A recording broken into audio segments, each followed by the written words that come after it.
for more than half my life, not half my life as of right now, but for more than half my life at the time that I wrote the book, I had been enslaved to homosexuality. And my issue was I needed to be free from it, and I couldn't figure out how. By the time I wrote the book, I had already been living free for 5 years, but at the time I wrote the poem, I hadn't. And I was surrounded by so many struggles in my life, like I've mentioned before, not just homosexuality, but fear and codependency. But in this area of homosexuality in particular, this was like the raging issue in my life. And I was enslaved to it in a way that I just couldn't even describe to you. And I had the choice to make. Was I going to let homosexuality rule me any longer or not? Hi, my name is Debbie Rarick, and I'm the founding director of You See Me Free Ministries in Waco, Texas. At You See Me Free Ministries, we empower transformational community that nurtures relational and sexual wholeness. Let me read you some scripture from Ephesians chapter 6. Finally, be strong in the Lord and in his mighty power. Put on the full armor of God so that you can take your stand against the devil's schemes.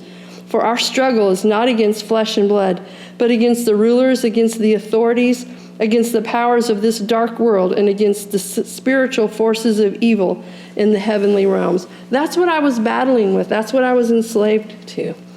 So sexual education in the 1970s when I grew up, it was different than what it is like today. For me, this is how I received the birds and the bees talk. I was in a room with other little girls my age, around 11 years old, and our moms were in the room with us, and all the moms were in the front row watching the film projector do the sex education film, and all of us girls were in the back of the room playing behind the chairs. We didn't know what they were doing up there. We just knew we had to be there with them.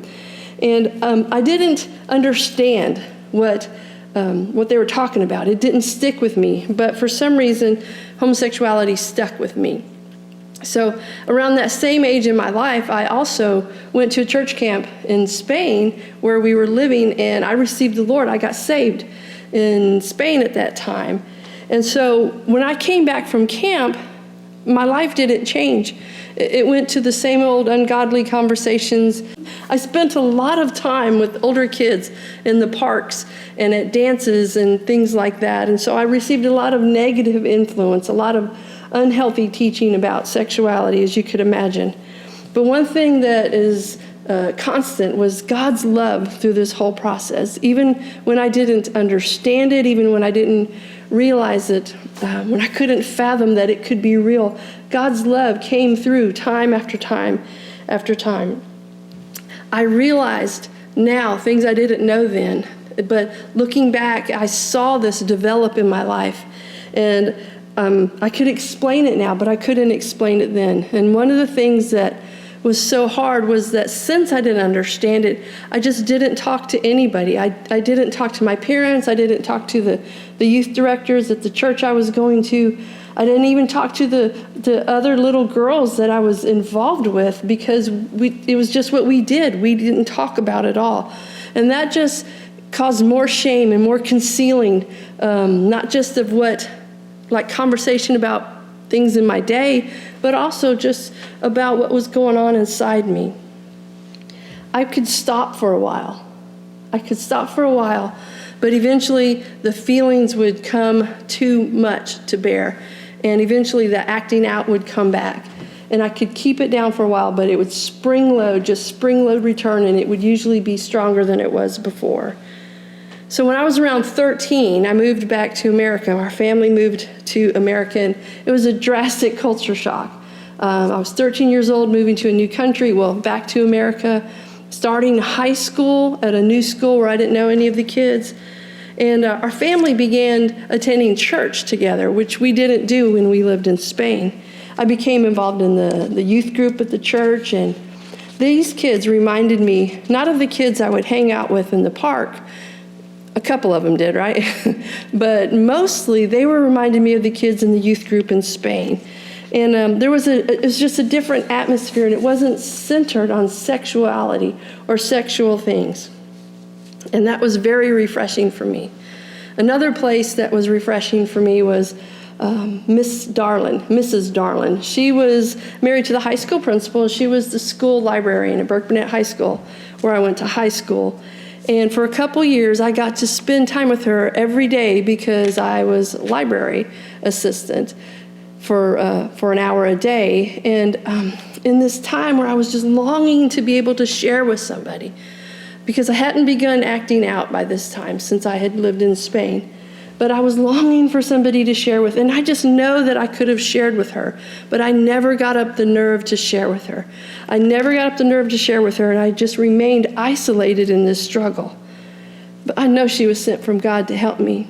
And I wonder how many other places, how many other people God had sent my way if I had just trusted him enough and had the courage to step out and share what I was going with. But instead, I didn't, and I remained isolated. Even in a crowd of people, I was isolated. I remember one night going to church, and the church was full of people, and I just felt so alone because I thought if they knew, things would be different. I don't know how they would be, but they would be different. And I wrote a poem that night, and it's called The Lone Man, and it says, "He was alone.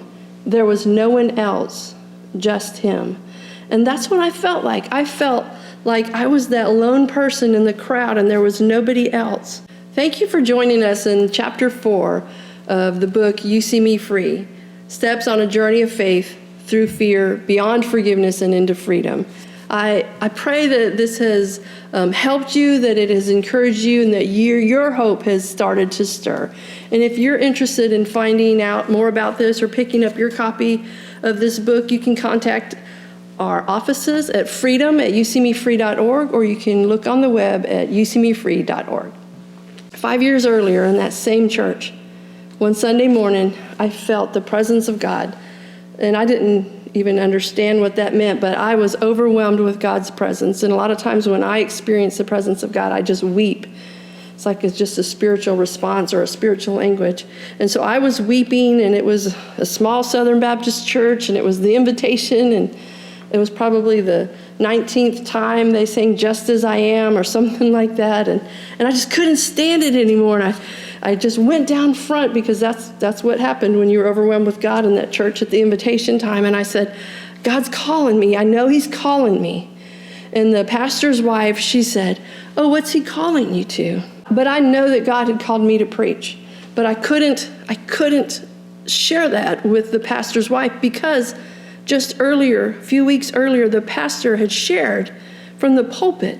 He was very angry one morning, and he was mad at the pastor of the gay church in town. It was a woman, because they had put a Christmas greeting on the television, and it was very offensive to him, and he was mad at the people that belonged to that church. And he said about her, he said, any woman who thinks God has called her to preach must be gay. So here I am in my secret struggle of dealing with homosexuality, not wanting anyone to know, because I've heard how people in my church talked about people they thought were gay, and I knew that that's how they felt about me, even though they may not have really known that, but I just figured, well, that's how they feel about me too. And I thought, if I tell them that I'm called to preach, then they're going to know I'm gay. So I couldn't tell them that I was called to preach because I didn't want them to know. So she asked me what I was called to, and I just, standing there at the altar during the invitation, right after I surrendered to God, I just didn't know what else to do, so I lied, and I said, I don't know what he's calling me to. And she kind of reached for the clipboard. You got to fill out a clipboard, and I don't know what they do with that information, but you fill out the clipboard, and she said, as she was reaching for it, she said, oh, it's to be a missionary. And right there, like walls went up in my heart, and I said, no, it is not to be a missionary, but I don't know what it's for. And so, but hope stirred in me because I felt God calling me. I was praying about homosexuality, and God called me to preach, and I couldn't put those two together, but I know I was experiencing both of them, and I was just seeking the Lord for answers. I didn't know. I just knew surrender. Just surrender, surrender. What I eventually understood, and I mean like more than a decade later, is that God's calling me to preach was the answer for me calling him to help me get out of homosexuality. I understood I was a sinner, and I couldn't imagine God using me for anything good. I was just grateful to be included in his kingdom. But when he called me, even though I didn't understand, even though I had more questions than anything else, it helped me because it was that communication with God that I needed. Some 25, 30 years later, I can see things a lot differently. And there's a lot that I've learned along the way, even though I'm sure there's more that I could have learned. But I prayed for my felt need, and God took my prayer and he translated it into what I really needed. And it was hard for me to even pray, but I knew that I couldn't tell anybody else, and so I just sufficed for talking to God about it. And what he's done has just shot way far beyond my imagination.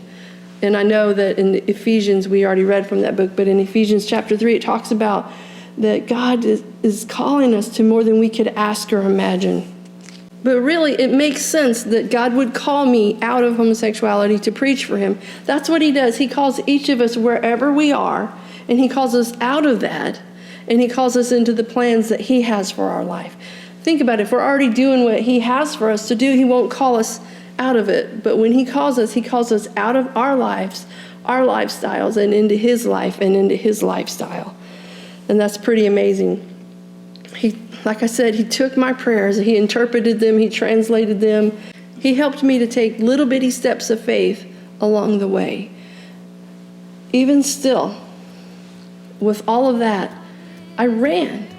I didn't tell anybody for years, decades, that God called me to preach because I didn't want him to think, I didn't want people to know that I've ever struggled with homosexuality.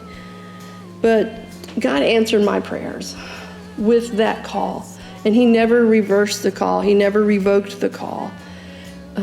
My surrendering to it was part of what I needed to do to be pulled out of isolation, and that's what the Lord has done in my life. So I was wondering about you. Is there any sin in your life that keeps recurring that you're struggling with, and maybe you need to come out of isolation and tell somebody else?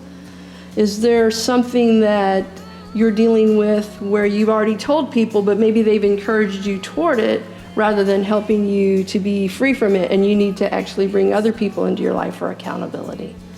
I just want to encourage you that no matter where you are or what you're dealing with, that the Lord's love for you is steadfast, and you can be assured that if you call on the name of the Lord, that you can receive his salvation, you can experience his love. You'll also experience his leading and his guidance and direction in your life. But all of that will be encompassed in his love.